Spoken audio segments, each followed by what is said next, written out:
এই দেখো আমার কি সুন্দর সাক্ষাৎ লক্ষ্মী ব্রাইড। तो दिनटा छिलो 24 जनवरी। तो उस दिन मेरी एक ब्राइड थी और पार्टी मेकओवर था, मेरे स्टूडियो की बुकिंग ही थी। तो ब्राइड एकदम राइट टाइम पे थी, एकदम करेक्ट टाइम पे।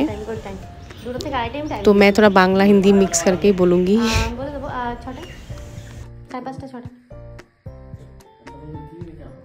ব্রাইডাল মেকআপ টাইম লাগে, শুধু মেকআপ হয় না, অনেক সো উনি বলছে কি এত টাইম লাগবে?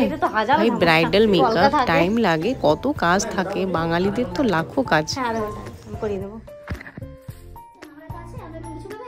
কোনো অসুবিধা নেই, কোনো চিন্তার ব্যাপার নেই। হ্যাঁ রিকোয়ার্ড থাকে, হ্যাঁ তখন আমি বলে দেবো ওকে, ফটাফট কল করবে।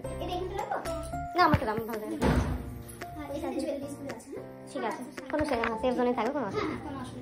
সো এখানে ব্রাইড দিদি ব্রাইডকে রেখে বেরিয়ে গেল তাড়া করতে করতে। সো আমার ব্রাইড ছিল খুবই মিষ্টি, এত লক্ষ্মী, একটাও কথা বলে না, খুবই শান্তশিষ্ট, মানে এত লক্ষ্মী ব্রাইড পাওয়া যায় না। চোখগুলো টানা টানা হবে বাঙালি স্টাইল, একদম একটু গ্লো করবে এরকম, হ্যাঁ গ্লোয়িং একদম চিকচিক করবে। সো ওর কোনো রিকোয়ারমেন্ট সেরকম ছিল না, বললো দিদি তুমি যেরকম ভালো লাগে সেরকম করে দাও। ওর মেহেন্দিটা খুবই সুন্দর লাগছিল, ওর চুলগুলো দেখতে পাচ্ছ কতই সুন্দর, এতই মিষ্টি দেখতে মেয়েটা। সো আমি এই ব্রাইডাল মেকআপ শুরু করলাম, একদম অন টাইমেই ছিলাম আমি। তো এখানে আমি ফেস প্রিপারেশন করছিলাম, তার সাথে সাথে আমার যে অ্যাসিস্ট করে আমাকে ইতি, সে ফটাফট ক্রিম্পিং করছিল, কেন কি আরও পার্টি মেকআপ ছিল আমাদের।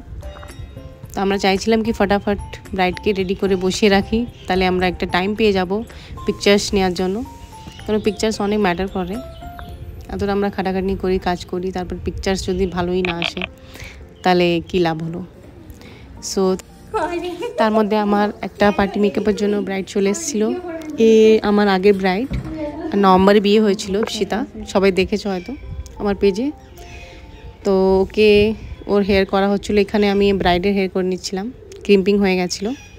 চুলের ডেন্সিটি খুবই কম ছিল ব্রাইডের, তার মধ্যে ক্রিম্পিং করে খুব সফটের মধ্যে আমি ওর একটা হেয়ারস্টাইল করেছিলাম।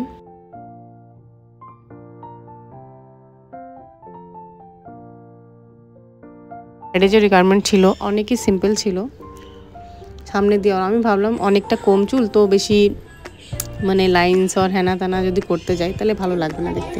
তো একটা সিম্পল একটা সোভার যেটা বাঙালিয়ানা বান থাকে ওই টাইপেরই ওর হেয়ারস্টাইলটা করা হয়েছিল। বাকি জানাও কেমন লাগছে ওর আই লুকটা, কেন কি আমি চাইছিলাম ওর চোখে একদম সুন্দর যেন কাজ হয়।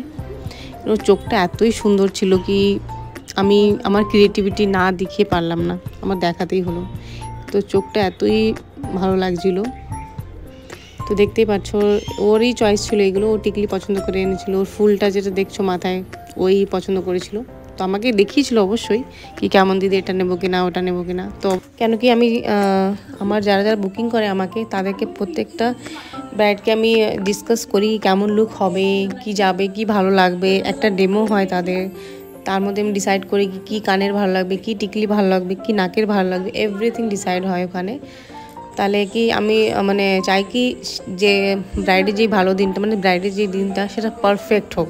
তো এখানে ব্রাইডের চুন্নি আমি পরিয়ে দিচ্ছিলাম, এখানে ইপসিতাও রেডি হয়ে গেছিলো, ওর খুব তাড়া হয়ে যাচ্ছিলো তাড়াতাড়ি যাবে বাড়িতে, ওর ভাইয়ের বিয়ে ছিল সেদিন।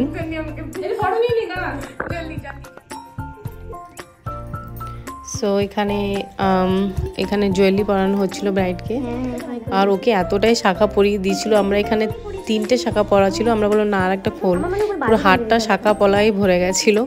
তো সেটা বেশি ভালোও লাগছিল না, অনেকটা শাখা পলা পড়লে তো ভালো লাগবে না, না মানে যে বাকিগুলো ব্যাঙ্গলস চুড়ি আছে সেগুলোও থাকতে তো হবেই, সেগুলোও তো মানে হাতে পরতে হবে। তো ফাইনাল লুকটা ছিল দেখতেই পাচ্ছ, আরও গয়নাও আনিনি, ঘরে গিয়ে পরবে বললো।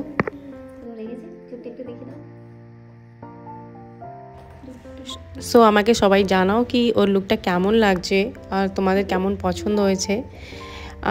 তো যেরকম যার পছন্দ সেরকমই লুক করা হয়, এখানে ওর চয়েস এটাই ছিল। তো দিদির খুব পছন্দ হলো, তারপরে ব্রাইড রেডি হয়ে আমি ফটাফট পাঠিয়ে দিলাম তাকে বিয়ে করতে, তাড়াতাড়ি যাক, লেট না হয়ে যাক। তারপরে এখানেও বেরিয়ে যাচ্ছিল। মুকুটটা দেখে হ্যাঁ ঠিক আছে তো হেলান দি বস হ্যাঁ রিল্যাক্স করে বস লাগবে না হেলান দে লাগবে না ঠিক আছে চলো বাই করো বাই বাই। সো এখানে আমার আরেকটা পার্টি মেকআপের জন্য আমার ফ্রেন্ড চলে এসেছিল তানু। কেমন চাইবো একটু মানে ন্যাচারাল যাতে লাগে, বেশি আর্টিফিশিয়াল যেন, মানে বেশি মেকআপ দিয়ে দাও না, হালকা। ঠিক আছে তো খুব শর্টকাটের মধ্যে 15 মিনিটের মধ্যে ওকে আমি রেডি করে দিয়েছিলাম। এখানে লেট হয়ে গেছিলো অনেকটাই, 8:30 প্রায় 8টার বেশি হয়ে গেছিলো। তো এটা ফাইনাল লুক ছিল। সবাই জানাবে কেমন লেগেছে ভিডিওটা। Bye bye.